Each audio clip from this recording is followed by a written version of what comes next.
Alright guys, welcome to suñ Ramadan special bi tey nag ñu ngi leen indil as usual football in Gambia. Man doon tooñ suma guy ne or bi dina leen xaw a daaneel tuuti, but I'm sure we have got it. So but dinañ ko keep a 1 hour session, so dinañ try pour suñ waxtaan bi ak suñ answer si Oh, suñ question si nuñ ko defee mu brief.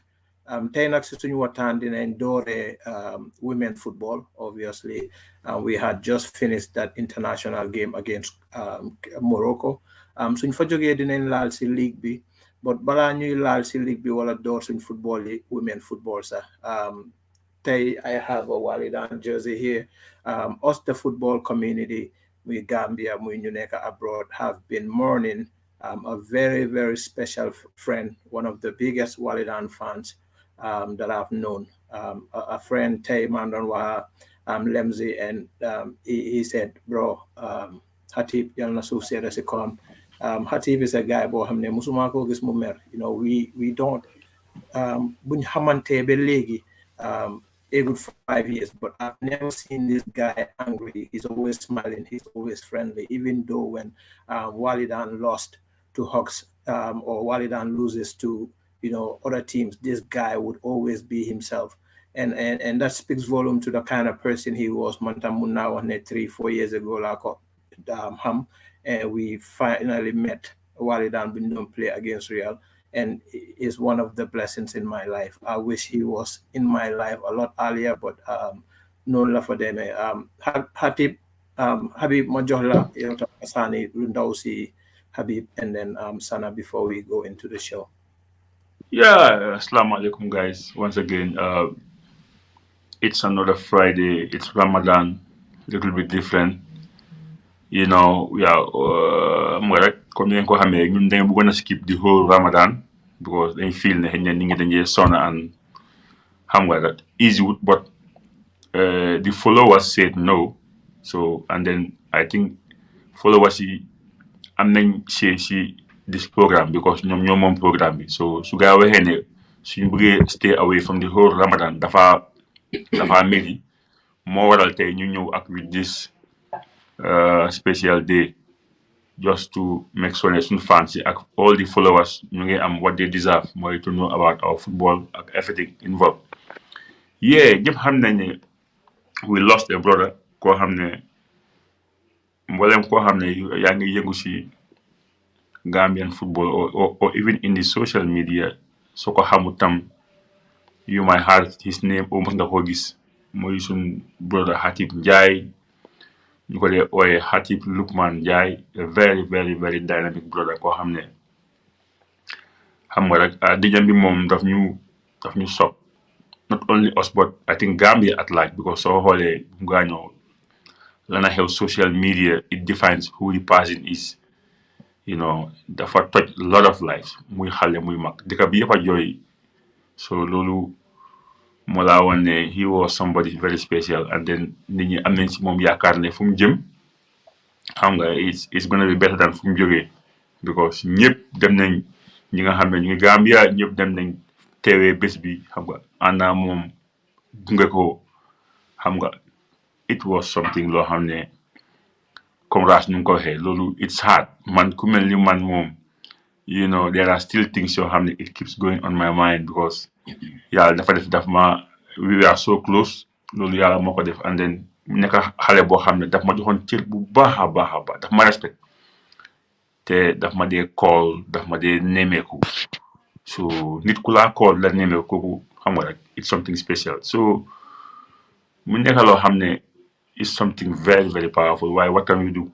After all, Aduna goes with that. So we can only pray for him. So Hatib was also a person, Bohamne. He wasn't just a great younger brother to you, but his presence around the football community in Gambia, in the league, in the Walidan dressing room, Ken Duko Muna miss. He's always that big giant with the smile, attending as many games as he can. Just how big of a loss it is for not just Walidan, for the league. It's a huge loss because the guy he's young but he's iconic. He's visionary. Kid got vision. That they hela.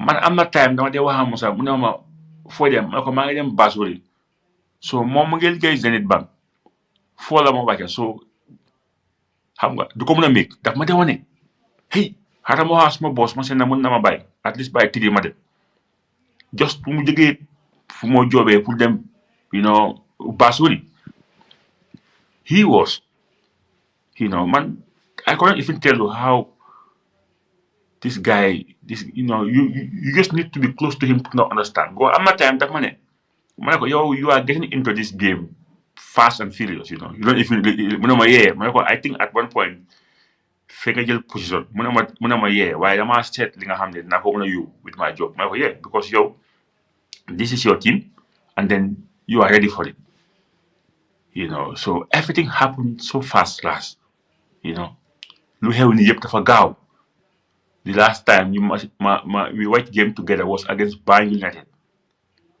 We were there at our brother Babukar Sanya. We even took a picture together, three of us. Yeah. That was last time Magisco, after for a while, he wrote to me. The brother wrote to me on WhatsApp.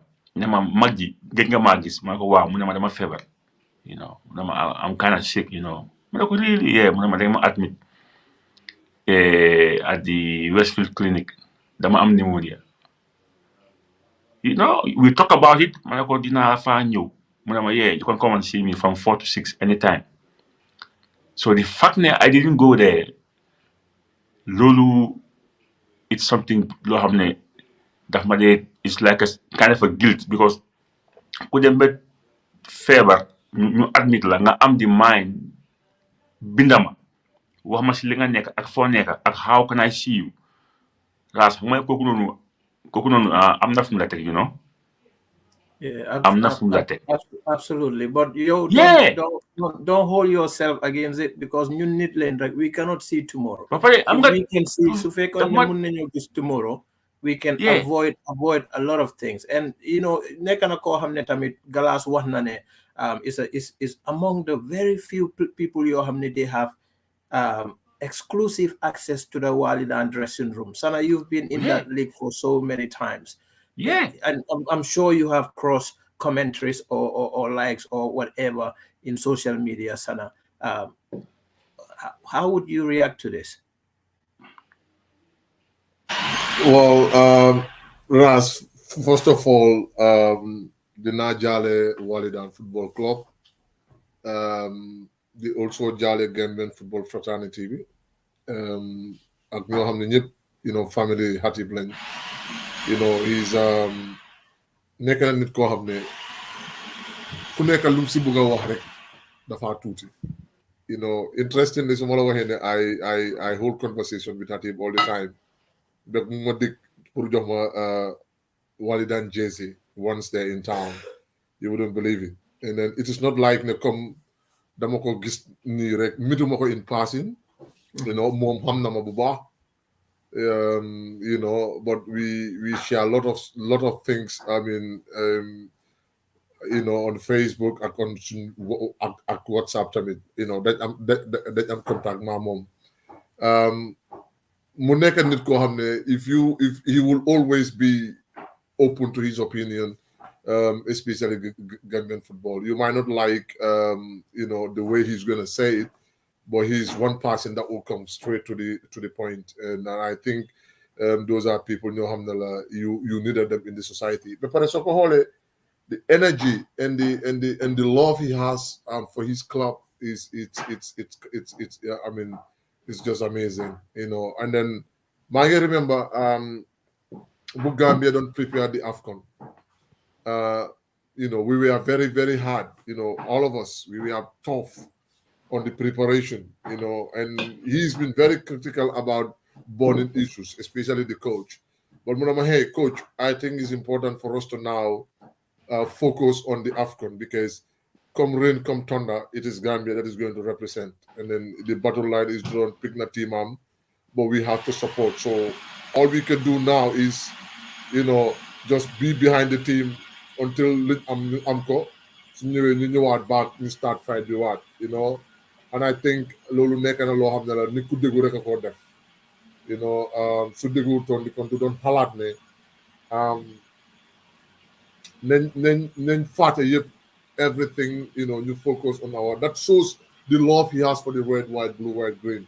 And I think you know, loolu nekk na loo xam ne la lu am solo la si man, lu am solo la si Gambia ñu ñëpp mbooleen koo xam ne mu ngi si football loolu am na li moo firnde, you know, country come first, you know.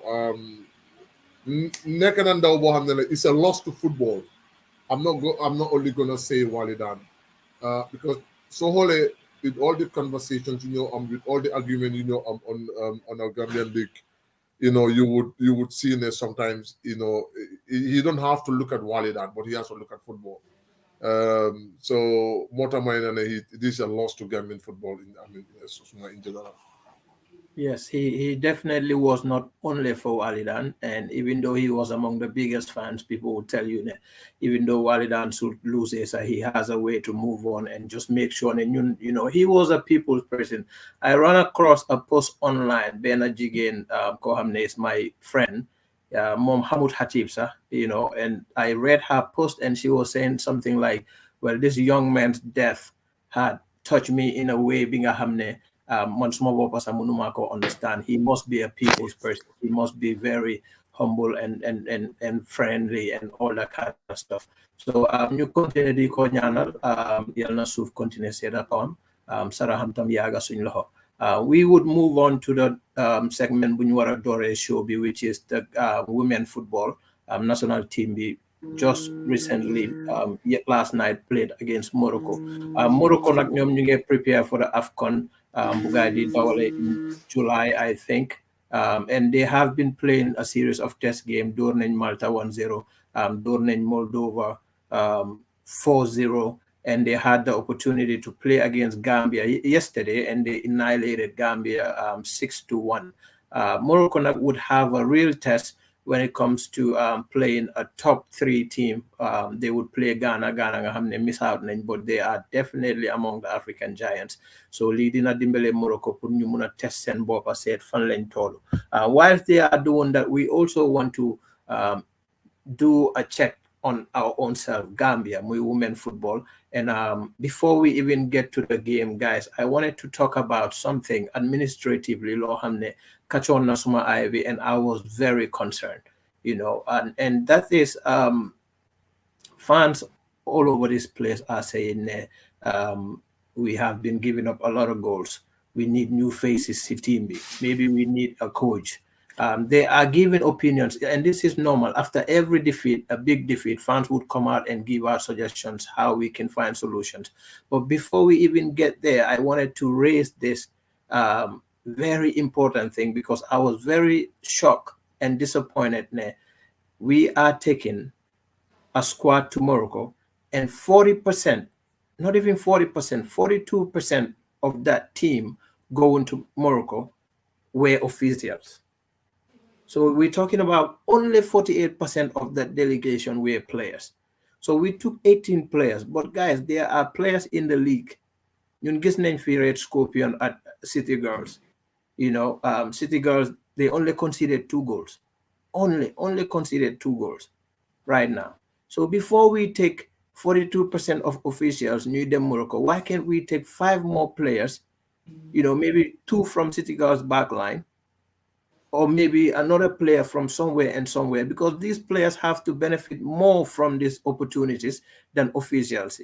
We took 13 officials and 18 players, and I believe that this is something that was a missed opportunity to Gambia. Sana, you have your say on this, or your opinion. Well, I knew again. Wow, Ras, it's very unfortunate that some football administrators, they are not thinking outside the line. You know, this was a great opportunity for other players who are not tested to be given opportunity. The coach has been given enough time, and I think this is a learning process for Momtamid. But if the fans come in saying that we need some changes, you know, we need new breed, we need this, we need that, it could work in our favor. It could work as well, and I will understand their frustration. But comme li nga wax la rek, that is one side of it. The technical aspect of it needs to be looked into. Do we beef up the technical team? Do we change the technical team? You know, it's something that would be on the table for me as far as I'm concerned. But bringing in more players, would have been more beneficial. In the more competition, see team. Come li nga wax 42% of the delegation with the Morocco was like they are not players, in the Okuneka.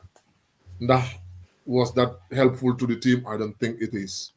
I don't think it is helpful. So in moving forward, I think the federation needs to look into that aspect. Female football, it's way behind. I would disagree with a lot of people to say, we have been humiliated. It's because of the quality we have.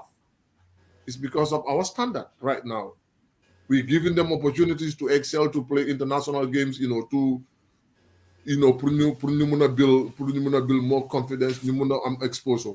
That's one thing. But everything should start at the grassroots. The technical aspect of it needs to be better. So when we get compete with the teams like Morocco, Nigeria, the Cameroons, the Ghanas, we need to work on our grassroots, especially the technical aspect.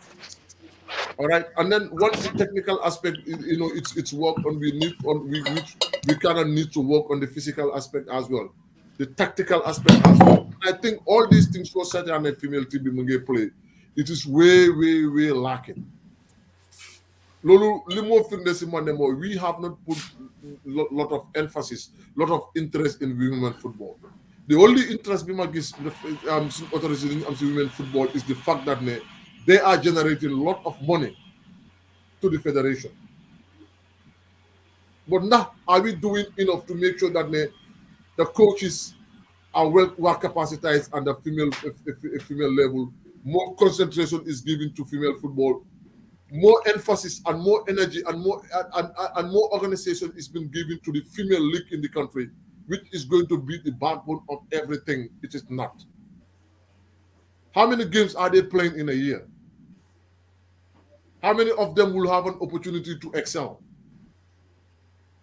You don't have a proper league. We don't have even proper female league setups. Which definitely needs to work on the resources, the monies that are coming in for women football, RAS. The people knows about it. The federation knows about this. They deserve better than what they're getting. The league should have been much more competitive. Yeah. But no, look at where we play. They don't even have a proper referees. They don't even have a proper pitch to play. All right. So tell me, how did you expect those teams to compete with Morocco? It's not possible. Football is no amul ben magic buvaneka. What you do on practice, on games, on practice is what's happened on the pitch. And the simple fact is the quality isn't there yet.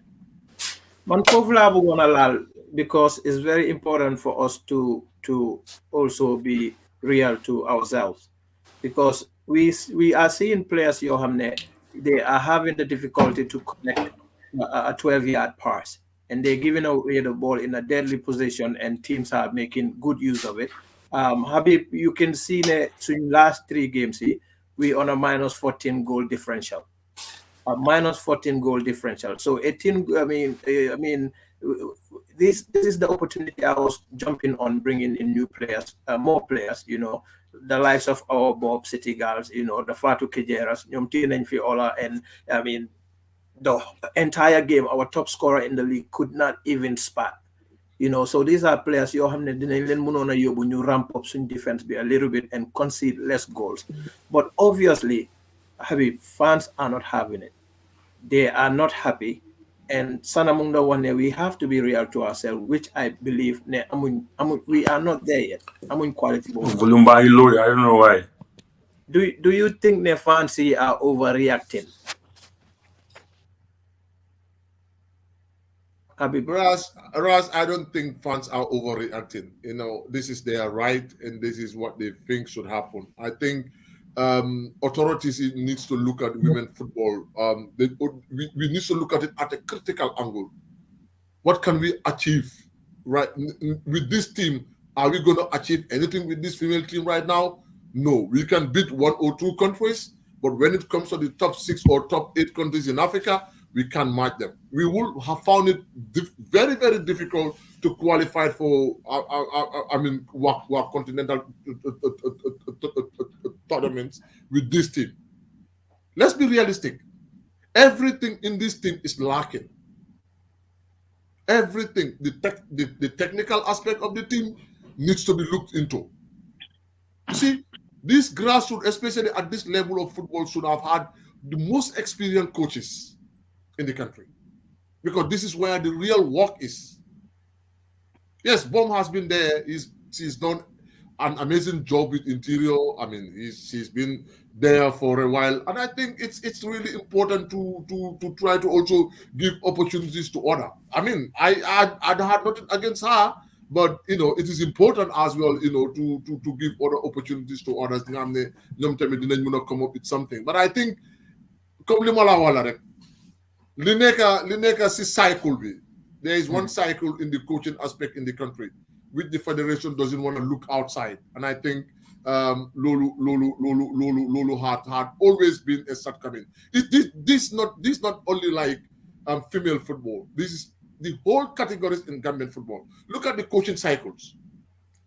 Well, there are enough coaches in there, but they are not being given opportunity simply because they might disagree with the system. Look at, I would give you a critical example, Ibu Jara. He's been doing an extremely great job in Gambia. Look at the records he has. He's won trophies with almost every other team from them. You can't even attach him to the national team, or you can't even give him a job because he disagrees with you. I'm citing an example with Ibu Jara, but there are a whole lot of them out there. Dogu Malade, I'm gonna throw this at Habib, but it's the same topic that we are using right now. Obviously, Habib, you're fanadanga dogon. Why question bumalite one sana moy the fognanes fancy? They are not being realistic. They are overreacting because in Gambia, igangun si quality bobu no lola ko throw, and he did a great job with it. But also, the mabuga continue mom fumo wahe. We have the Chorombengas. That's her last name, right? Before we go out and give the under-22 Walidan head coach, why can't we give it to her? This is the circle that Sana is talking about and how we can break it. But till Fofunono, I also want you to talk about the players summit, because fans in Uganda, not only do we have coaches overstaying, which I believe in some sense I think is just a matter of quality, not more of the coach overstaying. They also say the players they are old faces there, and the new players, that need to be there. Habib Dugasil, I know I gave you a lot, but Dugasil and just number one about Gambian football. You know, having more than distortion coaches, more David bias when it comes to selection. But people around women football should be making noise. They should be talking. I told some of them, you guys are sacrificing your time and energy to cover this game. If the coach made a bad selection, make noise about it. Say it. Say it. Picking players, same faces. These are not competition. These are national test matches. So you have to be given chance to some of the players who have been having a very good season so far. Give them a run. It's not about winning sometimes. Give chance to the younger players, but bringing the same players all the time doesn't help. And some of these coaches, the moment you are the head coach and you are asked to put on a national team, you will take a bunch of the players from your team. You will try to put come on, this makes sense. You have Teams to pick. Any team in the league have one or two decent players. Special players. Because Yeah. we're having a lot of players from Police at the Red Scorpion. In fact, Majority of the squad is them too. I watched, the Red Scorpion versus Abuko. I saw some players from the Abuko team, some very decent players. In fact, there was one of their flying players called Mam. You couldn't handle that guy. I saw some players in the national team who this man was toying with them on that day. Yeah. He was toying with them. He was beating them for fun. It's a mess. But I told those who are attached to the female league, say, if I'm watching the league and the coach mess up, I will say it. Even if it is Matarmo, who is a very good brother to me, I will say it. Yeah. I'll say, coach, this is unjust. You speak in the name of the people. Don't defend people because you know it. That's number one, biasness. Two, if you are in a place for a long time and there is little progress, we have to look elsewhere. That's how life goes. We have to look elsewhere. But would you call this little progress, given the fact that she was only one tie away from qualifying for the first time?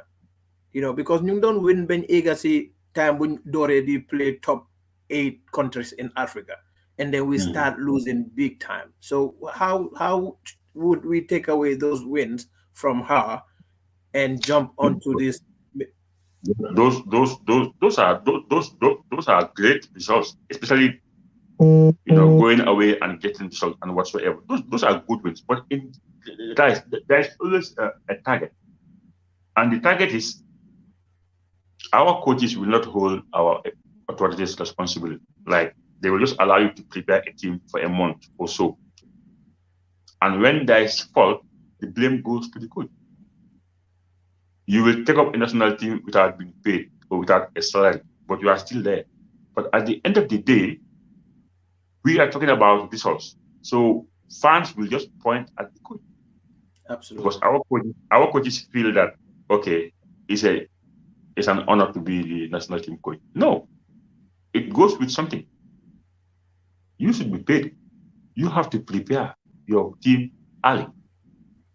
So talking about results, we have some very good results. The coach has done well, because the fact that we were in the last playoffs means she has tried, but we all knew we cannot beat Cameroon preparing in like 4 or 5 weeks of training. It's not enough. But there are different factors going together. You cannot just pinpoint one. First is you have to blame the authorities for not doing what they want to do, what they should be doing, like motivation. These guys are not motivated. If you are close to them, they will tell you. If you give them mic, they are scared, because the moment you talk against the FA, you will not play against the national team. Yeah. There are guys that ask me to help them get football boots. That's not only girls, even the senior national team. Once you pick up that mic to talk, you're out. So this is a problem. And then going to Morocco with 18 players. Even in the Gambia, teams are picking 20, my day squad. 20. I went to the Elder Bangul match. On the warm-up, a player injured. I went to the Elder Bangul match. On the warm-up, a player grandfather died. These are happening. We just normal warm-up. You can be injured. So taking 14 players to Morocco explain how our people are, knowing that officials. Knowing that it's election time and they want the votes of the girls, they're bringing them all. And what is most surprising, I'm seeing Sangdong with the girls lately. Sang has been traveling with the girls instead of national team. He's always going with the female national team, which is for me, it's kind of funny. If they don't give Sangdong high regards to go with the male national team, which that's his domain. Seeing Sang with the national team, with the female national team, it's kind of funny. If I was Sang, I wouldn't go. But nobody goes for free as well. You go to Morocco, you came pocket full of dope.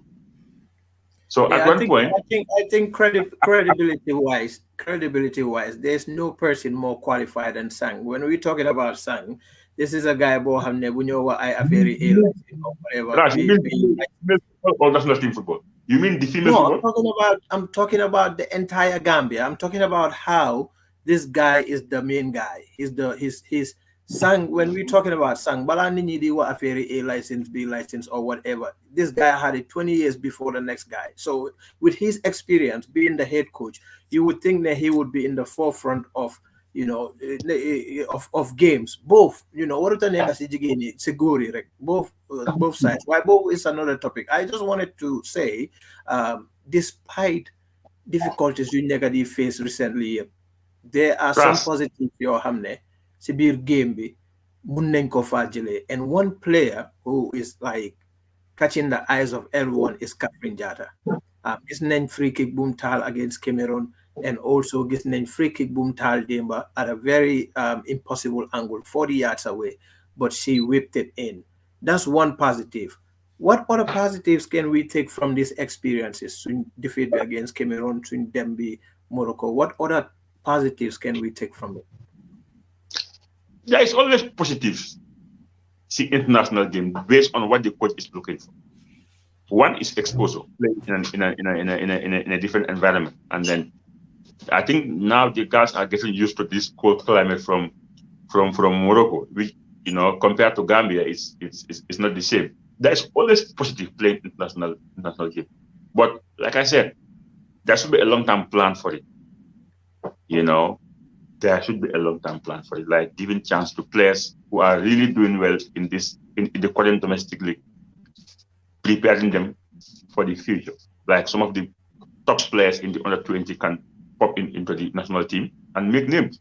But if we are taking the same squad, I don't think that will help going forward. Definitely, I don't think that will help. But there is always positives, because playing against highly, Cameroon, the Morocco, these are countries whereby all these girls, they don't have problem at home. Like, they are motivated. They have they are playing in professional leagues as a full-time footballer. They don't have problem of their pass or cash power, or or you have to get married early. No, they are motivated. They got everything on the table to play football. Compared to our girls, the levels are not the same. Definitely not the same. So I think having this test match is really positive going forward, because we need to expose our girls to the next level. But what are we doing to build the foundation back home to make sure when they go to such kind of games, they would at least compete? One of the biggest problem is playing field. Yeah. Playing surfaces. You cannot be a good footballer if you don't have a good playing surface. This is one. Two, these guys should be motivated. They need to be motivated. I always emphasize this, knowing fully with Gambia. For example, I get them ni Morocco ñëwaat. At least so ñëwee war nga am na dugal be 10,000 post. Yeah. Xam nga weeru koor leen nekk dëkk baa ngi seer, yëpp a ngi seer, julli baa ngi ñëw. Loolu daf leen na yokkal lu bari. Nga play squad sax ñu gis la ñaari pair of boots yu espal ne la bi yaa ko moom. Xam nga, these are things yoo xam ne it's really important. Habib, that is, you talking about spending money on the players here, and these are two items that I almost snuck into the show, but I was afraid Nesun Kolale didn't spend too much time and didn't run over in 1 hour. We are at least half an hour into the show, but I think it's important, Sana or Habib, if you guys can do it shortly, maybe a minute each. Let's talk about FIFA money, CAF money that just came in, and I saw it from a post before GFF actually came out. So it's kind of neat. And also, I also read an article Bohamne, the GFF president was saying, he was asked recently, there are so many allegations about practices of corruption sisa team be financially, and his response was like, people have the right to their opinion, but until now there is no evidence to prove that these guys are actually corrupt and are actually not putting the money where it's supposed to go. So Sana, if you guys can chime on this, maybe 1 minute each, because this is a big one. Time. No, man, munu ma say jël 1 minute. Why dama try rek? And No, I think man, it's iftar in my end. So you go ahead. It's very unfortunate.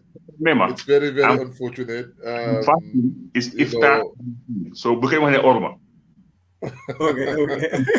Yeah, it's 46 at my end. So it's iftar. So go ahead.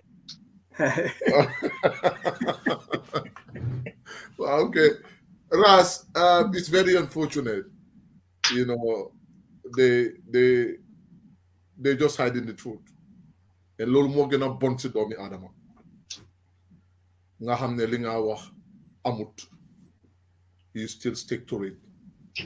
ñun yëpp xam nañ ne fédération bi xaalis bi gaay wax ne loolu la gaay ñoom seen boppa li gaay wax ne loolu lañ am ak liñ fa dugal du dëgga. So Kaba, with due respect to him, I think he needs to do himself a favor. Because the more you start, the more I counter nini lunyowa, the more you're gonna complicate things for yourself. And look at how dishonest they are. This is how I'll call it. The money came in, the bonus came in. Instead of you should be the first person to jump for one thing, the fund has already arrived. Almost 2 weeks or week plus, Halis be ex in Gambia. They keep muted with it until when they get noise from the people. Select Dorawa. Ndax ni ku degu non la doxale. Ni ku degu non la doxale. You only come up to talk so nit ñi waxe dafa ndoro ne rek nga saaca nga denca ko. Nit ñi ne waaw di réer na fi de te di wa fi nekkoon rek nga génne ko nga ne non maa ngi ko amee kon nit ñi suñu waxu doo ko wax man fédération bi is maa ngi or and I mean duma even sudut or sax duma sosal kenn man ñoom ñoo wax ne they renovated the gold project for $40 million. It's not realistic du dëgga. But Sana also man, I did construction. These are existing structures. But so we not renovate at that amount of money. So lolu rek mo la wonne yow ñi nga bëgg na mënu lo leen na kon ban njëriñ la am ak li nga ñëw di baax sa boppa yow fekkee ne yow public xaalis nga bëgg a dundee fii aduna la. But they've also said that building stadiums or providing fields is not GFF's responsibility. They just came in. Then why do you go and tag funds? Why do you go and tag funds in the name of infrastructural development and you don't put it there? You get contradiction, Boba. Ibu Faye came in all out. He said these projects are failures. They are failures. So it means that the money has been misused. So until now there is no a proof of corruption. Come on now, we have been talking to people now in the federation.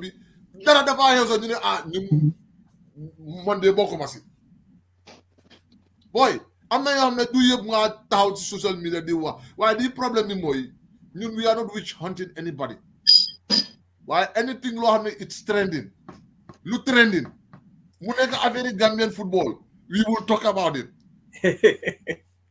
Absolutely, and it is trending. And Habib, he is saying bala end of April, May, we may see 3 packs yoo xam ne league bi dinañ ko mën a use. I know you also wanted when they went on to take an overdraft of $20 million is in the name of paying it to xaalis bi ñëwee. This money came, it's a competition money boo xam ne ñëw na clubs yëpp a si war a benefit.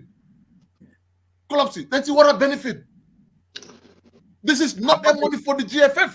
xam nga luy problème bi daal problème bi mooy nobody will not take our authorities seriously anymore when it comes to date at time. They've been giving us dates, November, February. They've been saying it.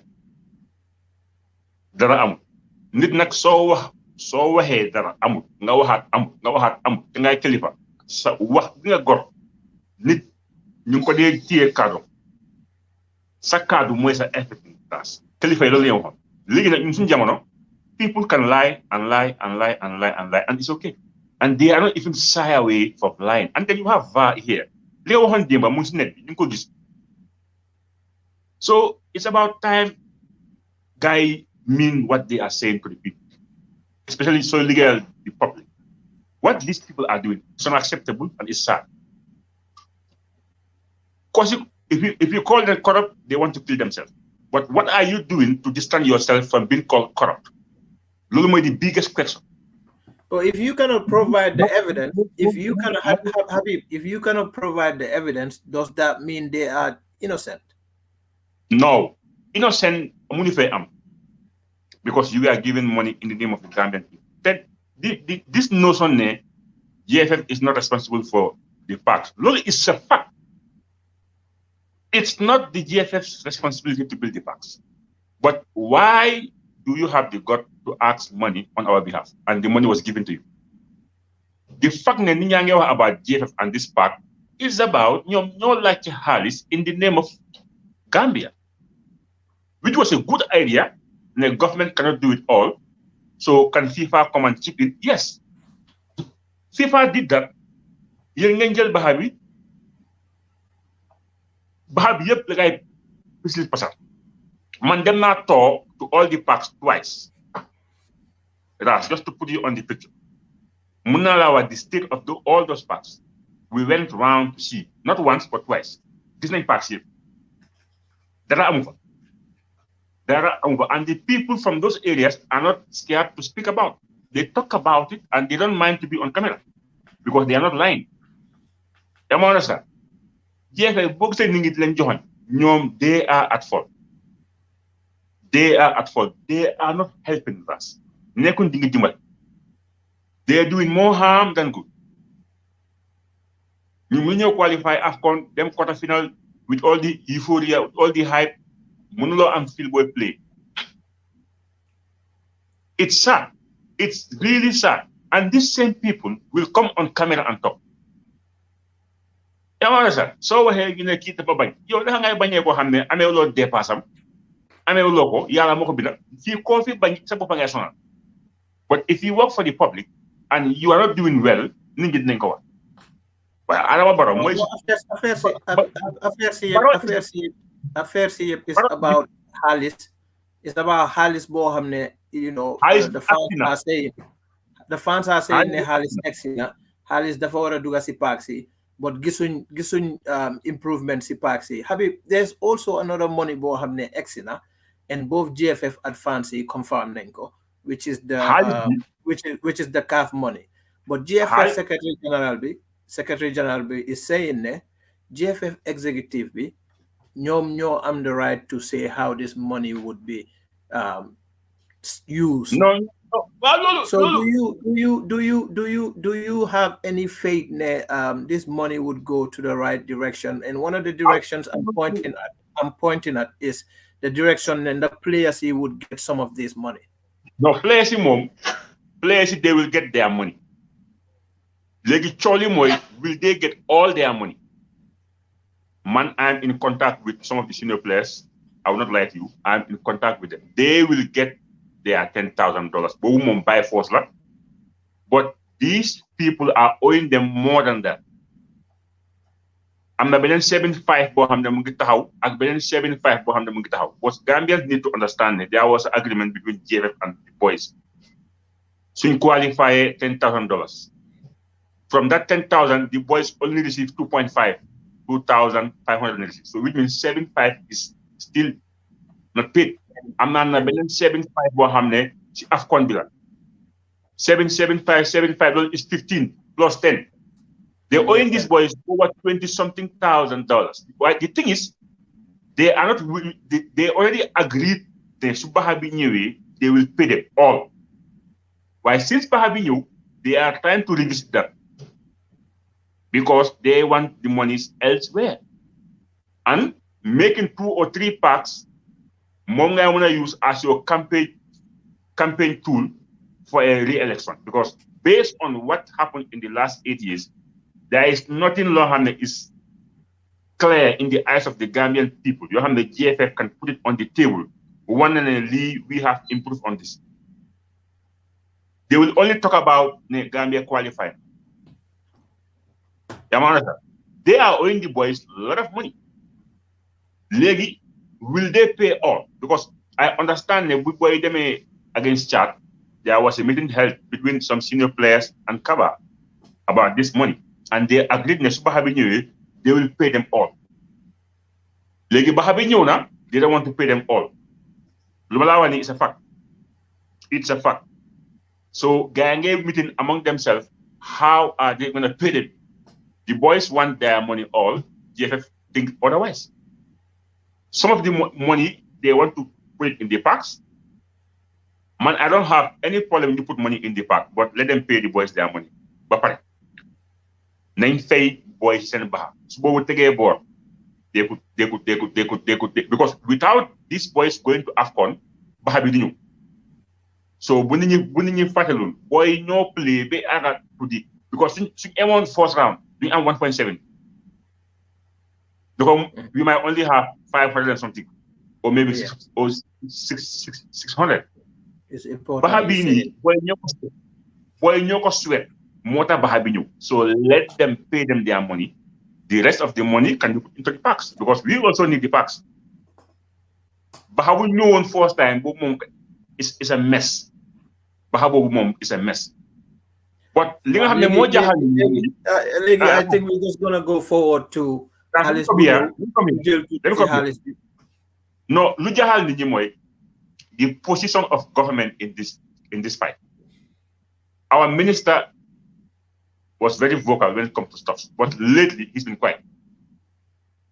The minister be Arawe Guy Gilbahab, that's the way they want. Then there will be some noise coming out because we want to understand. But Habib, point of correction, Minister B has no say into Bahabo Bununu Nakalako GFF they use there because this is CAF money and CAF is a point of correction. I will argue that. I will argue that. Okay. Can I land so Habib after you may say Mudugasi? I'm saying. Okay. $10,000 minister be dick boys. It's not coming from government's coffers. That has to be clear. Right. That money is coming. If you don't have a say in that money, then why are you number one? Why are you saying that we're gonna pay you 10,000? And that 10,000 is not coming from government. It's coming from this money. Okay. So that was for me. It brings more questions and answers because they were owing the boys money at the AFCON. Then I asked, where is the 90 million who government you had? Right. You know, government you had 90 million. When the minister was going to the AFCON, he traveled with 27 million. That's 117 million. How can you have 117 million and you still owe the boys money? Does it make sense? So mom amul right to talk about that money. Mom want how openly money you guys gonna get 10,000. That money is coming from the CAF money. Yeah, that's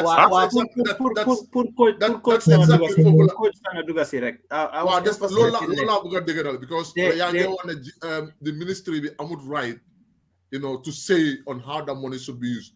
One line like then Sana Yonga Dugasi. He may say something, but there is no way of enforcing it because if he enforces, is crossing that line that FIFA draws between government and the FA, right? Sana Dugase. It's not about crossing, because so holy statement before Johe Halis with he said in consultation with the Gambia Football Federation,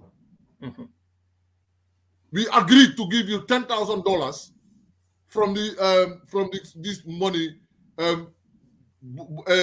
Halis Bunyo and from CAF for them to quarterfinals. Right. So it was something that was discussed in between themselves. So ministry be on record. On record.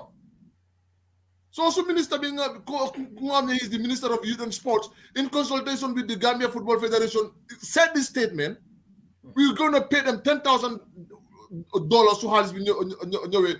There should be no there should be no talk of the 10,000. Then what I pay cash. I agree. So I mean, in crossing, it's not about crossing the line. This is a decision that was made, and it is official. Right. The federation, the administrative needs to work together to ensure that that money is paid. Absolutely. Other monies that are left behind, it's something else. It's something else. Yes, ministry be want to cross line and be do certain things, but in this say $10,000, it has to be paid because it was something that was agreed in consultation with the ministry and federation before they come to before you know to the boys. But these are monies you have. It is strictly for the competition. Yeah. Strictly for competition, competition. So it should go where it should be.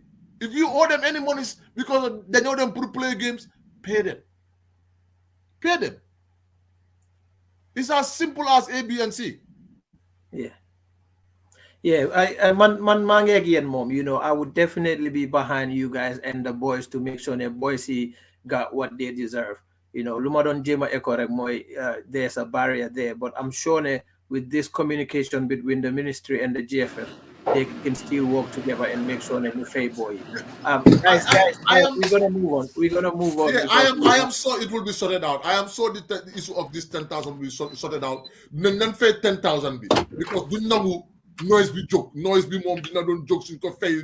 Why and that Linden Amel more than the 10,000 in then pay it's yet to be seen. And I you know pay your muna your one ministry be you know do send different nakana to that send they have no say on the money.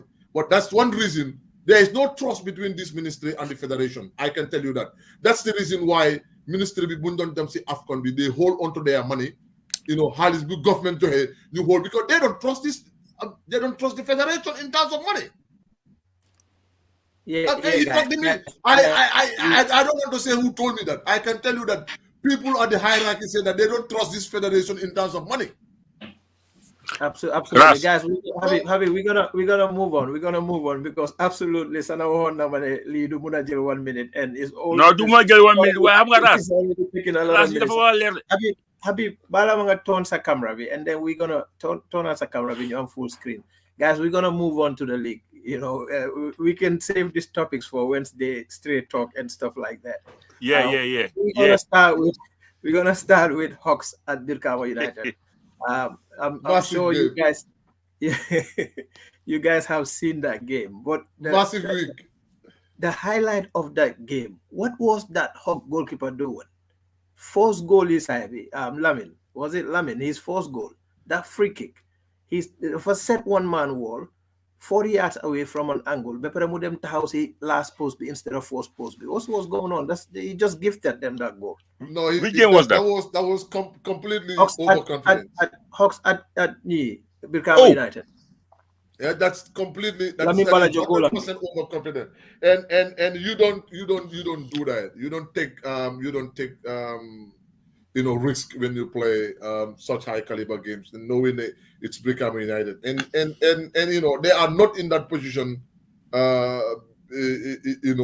because they can negotiate. They work so hard to be where they are. And my English why Birkama United But I think overall, it's been a very, very, very interesting week. I mean, in Gambian football, and all the teams that we think are going to work hard to put pressure on each other, lost. Wow, didn't do because we want to touch on every one of those games individually, and I'm glad that you have made that point, because there are many teams that are ranked below are upsetting the teams that are ranked up top. But we want to talk about Boun Sané, a big signing, Sissomabi, and he's got a goal to his name. See, guys, and win BC Hawks. Why, and that's going to bring that will bring the argument, Ras. Boun Sané at the beginning of the league, we did have that argument of players in signed, a top player you guys signed, and I think the argument will come back again.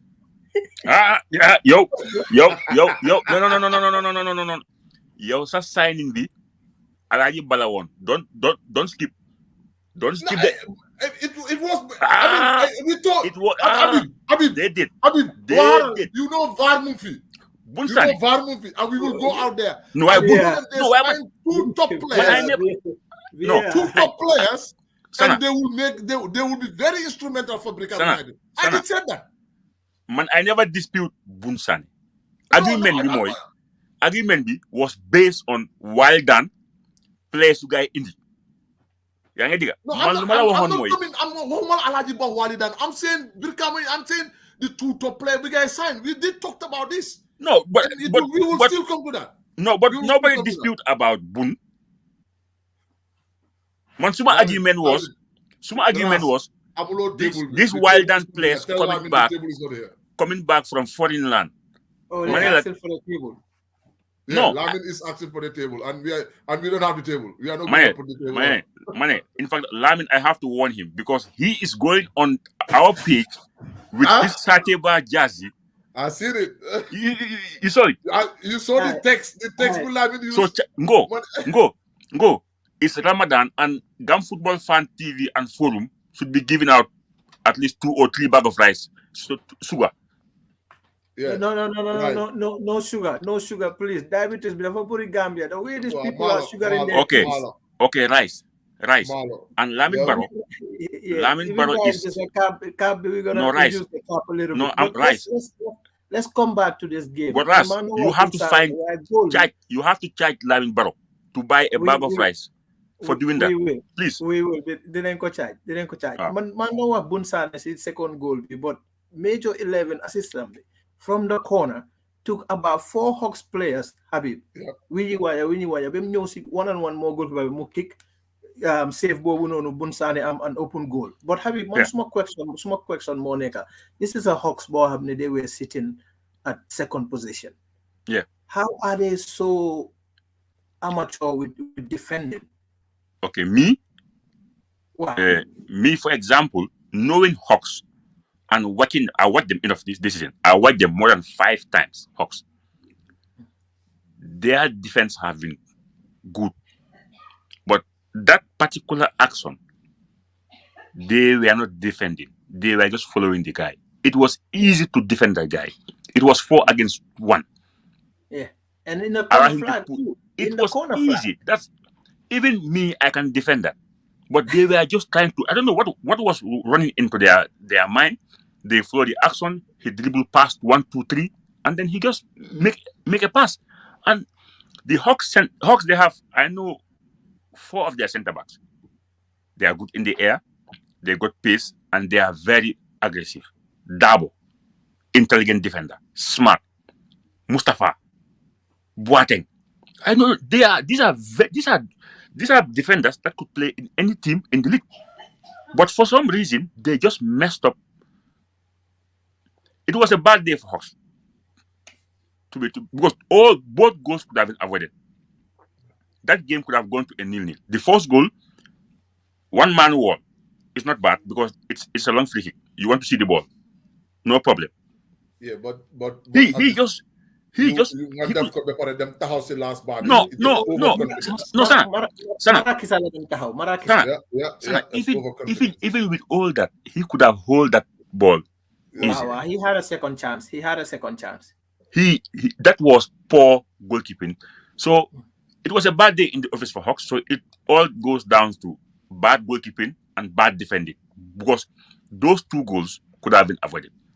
Definitely. So yeah, in defending, if you don't have to have, you need to have depth when you defend, both defend and attack. But the tendency of more defenders with one player, sometimes ku nekk def day wéy yaakaar suma jaaree diw dina ko jël suma jaaree diw dina ko jël. And I didn't know Hawks of being indisciplined in terms of defending. They've always been a team that is very, very disciplined in terms of defending. You know, they always go into the one-to-one. I'm telling you, which is more even safer than ñetti nit pour kenn nit. Yeah, it was definitely. It was. I mean, you can have one backup, but I mean, at that point in time, I think they just lost their concentration. I watched Hawks lose a game. I watched Hawks lose a game this season, which they were the better side. They lose the game. If you are from the outside, okay, it's Hawks. Hawks, they lose 3-1, blah blah. But I was at the game. I saw what they did and what happened. But that kind of defending was awful, and I think they will learn from it going forward. It was when they see the video again. It's a day to forget.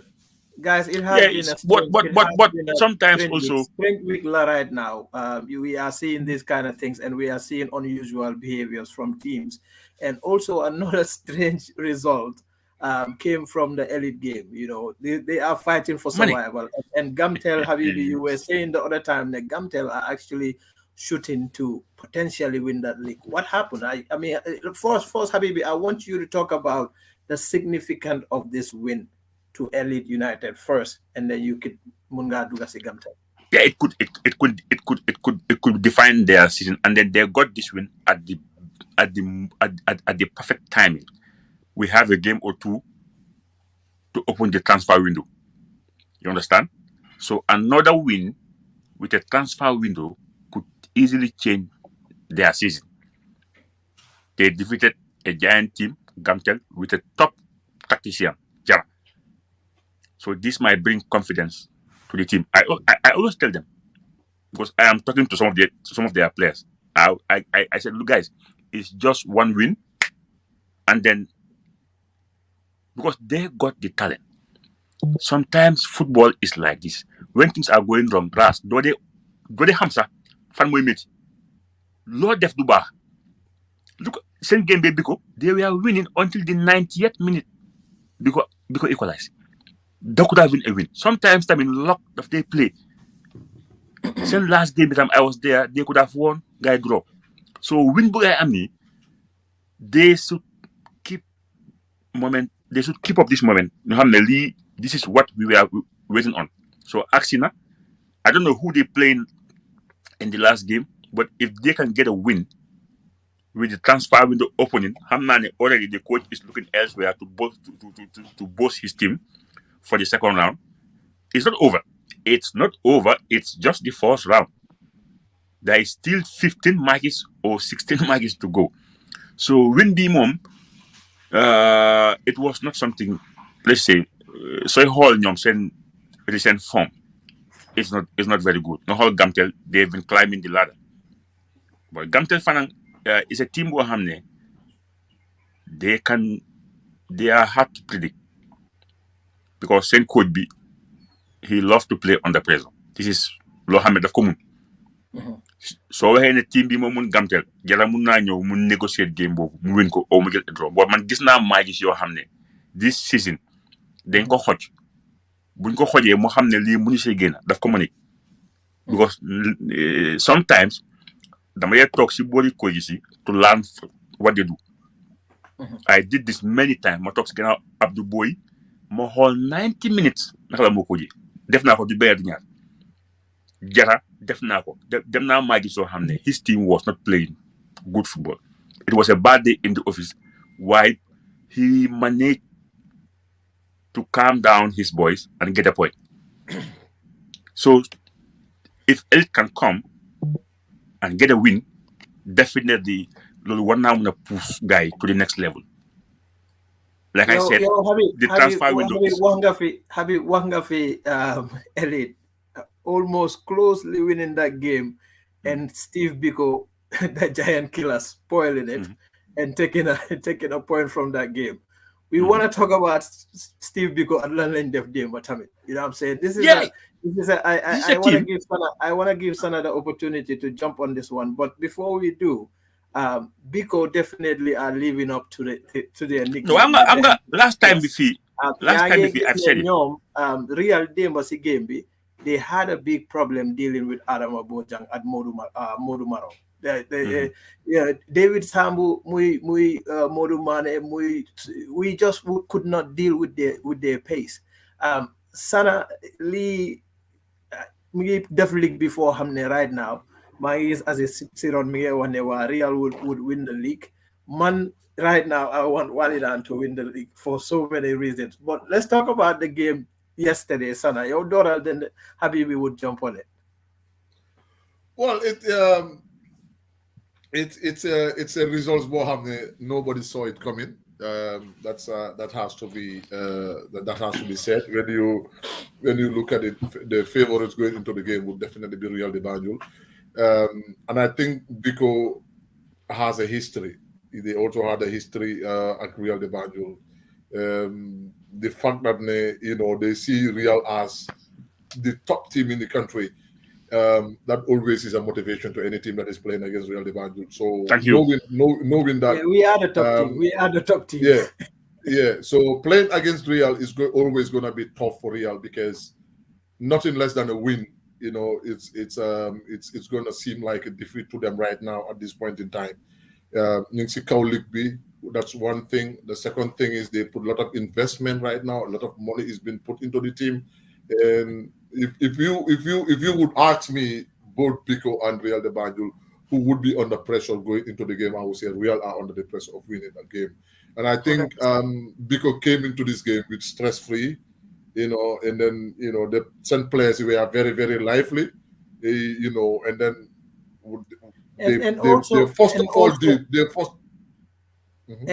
also, I heard a fan saying, Basori, Real is our home. We are very comfortable playing there. The size of the field, the way that field is set up is not the same as playing in the stadium against a team that are using the stadium as their home side. Habibi, do you think that playing Biko in Bakau made so much difference yesterday that we lost that game?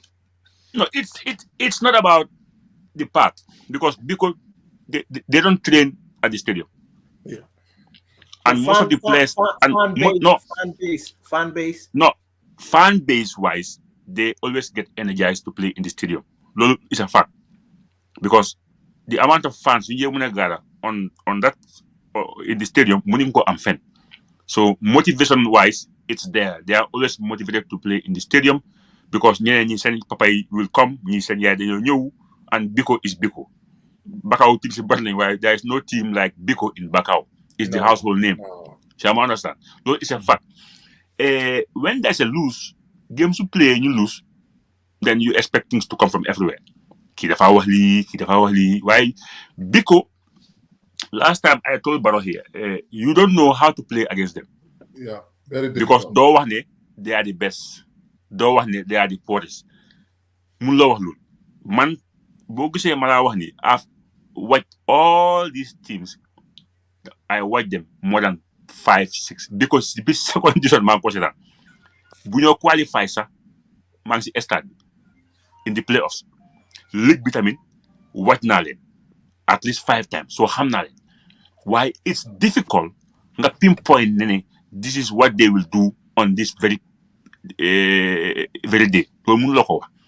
They got young players, which is very important now in today's game. Young, they are very young and they believe in themselves. Yamadi, player Real de Banjul, it's always the game. Players want to win Real de Banjul. They are ready. So they were ready for this game. And from the first whistle, they have shown that.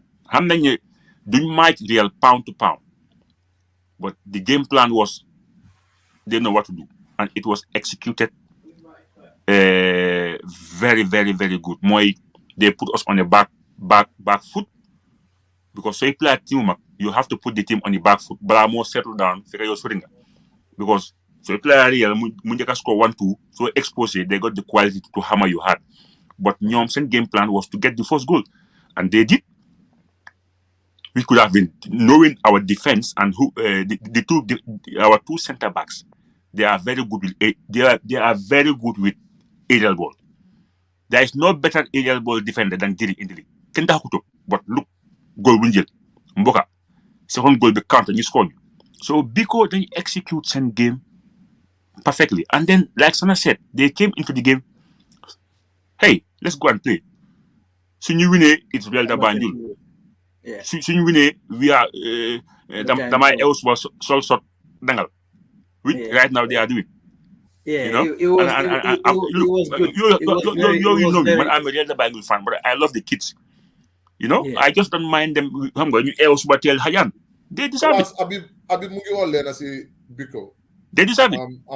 That has been Biko generally very inconsistent. Don't ham Lala guy the way the next day. You remember? They could come today, like they played against Real last night, and they really had a very good game. But they can come next game, you will not even know. Is it the same Biko that played against Real de Banjul? So this is one team. The talent is there. I can tell you that. That so far in first game, because first game against Falcons was at the stadium. They were beaten 3-0, easy. Yeah. Yeah, Maria, and it was home. But Mola one, Adnan Musa, the coach of Biko, is doing a good job because the team making progress. Yeah. And they've been able to pick points for Hamne. Maybe they should have lost. But I like that. Ngawara loser, Jengu Bay get a point. So definitely, coming from the second division, they don't have much to complain. They've been superb. I think Nyom Ak Falcons. Yeah. Absolutely. You're gonna eat in the table. See teams in the second division. So I think so far so good for them. I'm happy for them. For Real da Banjul, we have some things to fix. Which law hamne dumako was air. We know our club, we know our problem, and then there's good fighting then sort of players too. From our 30-man squad, recently 4 are out. The 4 you get 4 players like. So we are short in the wings a bit. Mino has been overused because moment they can play all the time, so that's why they be born out. The first one.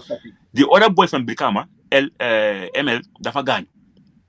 Koku more than a step in, so dafa gagne. All this while the people at Brikama play. So I guess so Hole Tamberu is a white player. Kajali is a white player. Raul is a white player. So all these 3 players, flank players like sun dollar. Right now, they have a shot in that department. But the good thing is we are not doing very good, but we are at the top. See, ending the first round. So you know what? It's just about one team that not because I'm a fan, I can bang on to find replacement as quick as they can is Real, and I'm sure they will be fine. We're gonna move to tonight's game. I believe there's 2 games, but the highlight of the night would be that Walidan versus Samga game. Dinañ gis ne Walidan, if they are able to end this trend where these below teams are putting the higher teams, they can move up to third place. The same can be said with Samga, so continue this trend and upset Walidan. It would help them to move away from the drop. Sana, tonight's game. Yeah, it's a massive game. It's this is what we expect from teams both at the bottom and to better their position in the league, especially teams like Walidan. But remember, Walidan came into this season changing the shape of the team very, very well, bringing in a lot of players, and having a very good preparation. And I think they will also be at Real de Banjul's level where they think losing or drawing against Samga, it's going to feel like a defeat to them. No, putting into consideration the amount of money big guys spend on this team this season. It's going to be a very emotional game today. And then, all the Walidan family, knowing that one of them, Hatib, it's no more. I think they will get into this game very, very emotional, but I think also motivated in the fact that okay, we're gonna play this game for Hatib, and I think Lul would be running around the team as well today. But knowing Samga Tamit, they came from the second division and they knew very well picking up important points from the big teams. Lulu Dafa put guy in a very good position, and I think I'm also expecting to see another Elite United, Gamtel game, type of game. You don't have to league be interesting because the players, send levels you doing better. But when it comes to a football game, it can count. But when this type of games, everybody wants to go in for it. And I think I Samga knowing Kuham Samga Tamit, Hamne, they are one of the teams that had a pattern of play. And a pattern of play, if they keep the discipline, they could end up frustrating Walidan. And I think it's gonna be a very tight and a tense game. It's very fitting that we started this show talking about Walidan and Walidan in Hatib, Walidan Jai, and it's also significant that we are ending our show luckily with Walidan playing the late game today. And as a real fan, I'm hoping they win. I'm also hoping they win this league for him. Also, I wanted to give a major shout out to swing fans. They follow this show. They love this show. Unfortunately, Mununyona runs and comments it today. Why? Mimi Thomas. We want to say thank you. Aisha Sedi can move for We want to say thank you. The Sateba guy Ismaila is there, and a lot of people. Agenda. Aziz and all of them, we want to say thank you. Habib, we are saying thank you too to all of you guys. So, Balan, you teach. Habib, you take the last moment, the last moment, and then you teach. Yeah, I think it's been a tough week, for all of us here because we are all attached to this brother called Hatib in one way or the other. Yep, he is our boy. Sun Rakala, he's a Gambian. I call it Gambian symbol because he represents Gambia. Most people don't know, Hatib was fighting against a dictatorship bohamne. Time bo henya mansa nyime nyuma aha. My Gambia, this small boy was fighting. He was a visible activist speaking the truth because non lamel. So not only in sports, when it comes to Gambia, this kid is in. He is ready to do whatever it takes to get there is change or there is something positive coming out from this smiling coast called the Gambia. So it's been a tough week, Ras. For my way right now, my talk is Sufi the chop. When I got the news that he passed away, it was too much. Yeah. It was too much. So, the fact that they're doing this tribute of Hatib, the Nekum of Atamin, it's kind of, I felt it because feel nani, if Hatib, man, I'm not chill. Buona feke lulu. Why yala moy decide ne man, I'm not in town, but this tribute definitely, I would have loved to be there. I would have loved to be there because they got a wild and some rival teamland, but I'm very close to the top. Like send Mr. Aliou Bey Cisse. I have a very close relationship with him. My mom, we live together for a number of years. Despite that we are from different clubs, but we have this bond together. So Bob is one. Two, Hatib Sumando Bohamel, the same thing. Nyom Tami, MSJ, Nyom Galas. These are my endorsement. These are my why you didn't put my name there though? What's no, you're up there. You're up there. You are first before them because yo Dembala. But these are Waldan people, man. MS Galas. When we were playing Waldan, Hatib called me. Munama, whatever the outcome of the game is, you have to prepare a barbecue for us. This is Hatib said. Okay, no problem. Madam, ndawal everything prepare. After game we going home. Bu game bi jeexee we dem kër maa ñoom MS moom ñëwut. I give him a call. Mu ne ma no xam nga suma jabar rek. He just make fun of it. Suma jabar nagu ma bàyyi. Xam nga we laugh about it. He's a funny guy. Yeah. Yeah, he said I cannot come. My wife said no. I'm like, yeah. Yeah, if you put all these stories together, and then this boy is no more, and then you can a tribute to him is very befitting and deserve Lulu. I'm not there. Tonight I'm not stand Lulu. I'll be somewhere else.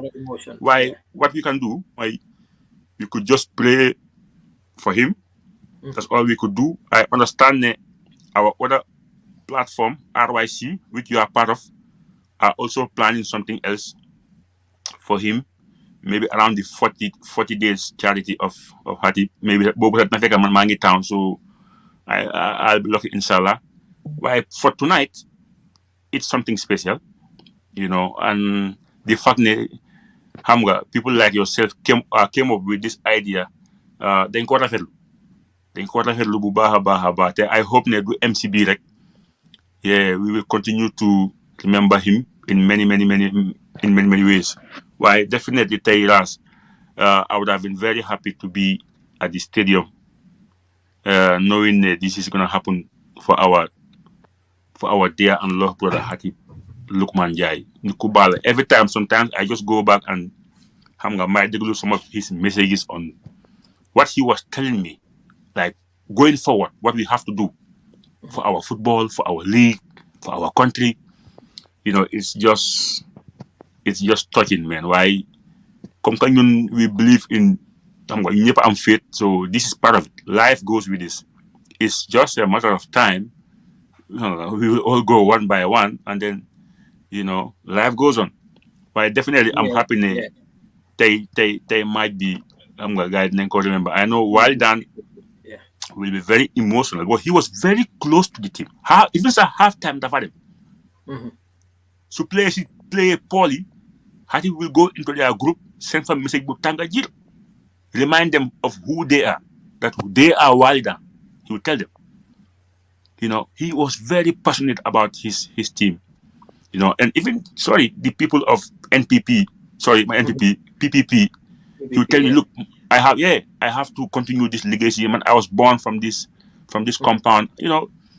This kid was just special. Why? What can we do? We just have to pray for him. And then I'm not telling mom, if I'm a jobate, nyom Kalas, nyom MS, they will all be there. Like it's a family thing, Ras.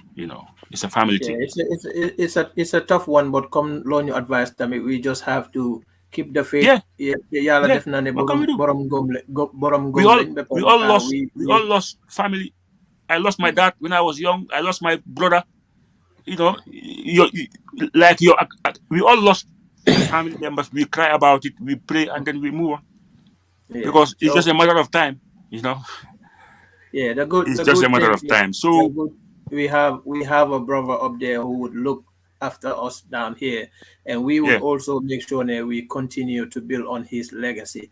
11 o'clock game be Walidan team and be 9 p.m. They will do a good 11 Gambian time, right? 11 Gambian time. Yeah, even our brother in Germany, Babukar Sanyang, mom tamin yag na wa Hatib. Bu ñëwé Gambia, meet na Hatib at the Gold Project. Xam nga ñu waxtaan, jël picture mamam ak mom tamin bu mako joxé this news about Hatib, he was devastated. He couldn't believe it. He is still in shock. He is still in shock because Bobo the first time guy met in person. Hatib has been touching many lives around the country.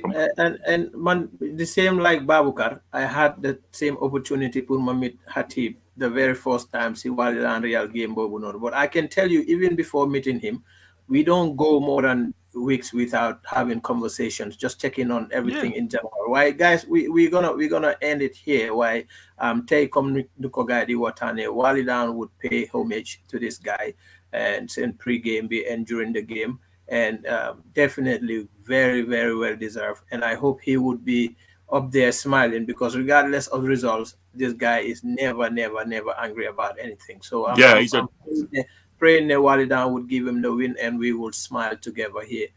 Guys, Jeff, thank you so much. Thank you so much. So let's allow Salah to go and do his thing, Balandogo.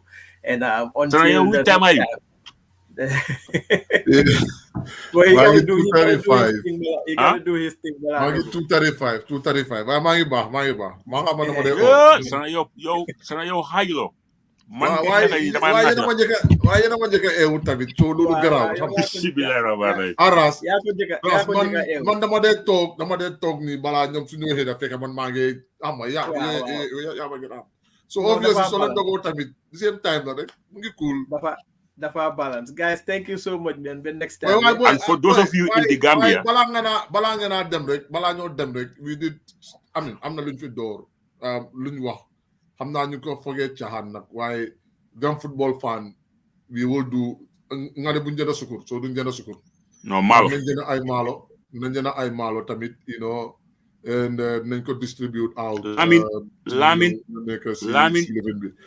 already find nañ ko bena Lamin find on nañ ko bena tay abi find on nañ ko before bena bu Diallo find on nañ ko so find yoyu dañ ko dajale after bu okay léegi dañoo benn teg ko fa léegi ñu xool naka la man waa déglul man dinaa call Willy right dinaa call Willy mu put 2 bags of rice on the table.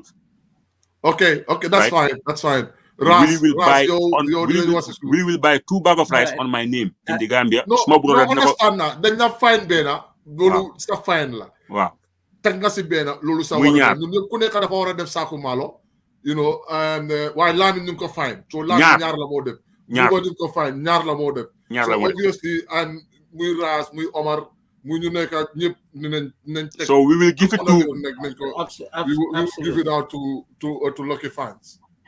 No, but I think we have to choose families so they are not.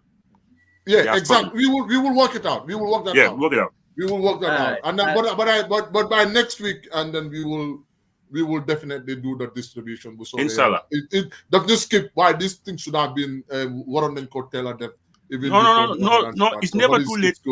Fully we told Sako Malo I 17 la 15. Ras nga remind ma dina continue di business ma book bi sax fine bi queen fine rek dañoo buy this kind of occasions you door ko ñu jokk family ci tamit ko ñu ñoko bokk tamit. That's good. This is a very good move, Tamit, guys. Thank you so much. Until the next time we come back here, thank you to everyone watching, Tamit. Yeah. Thank you. All right. Thank you. All right.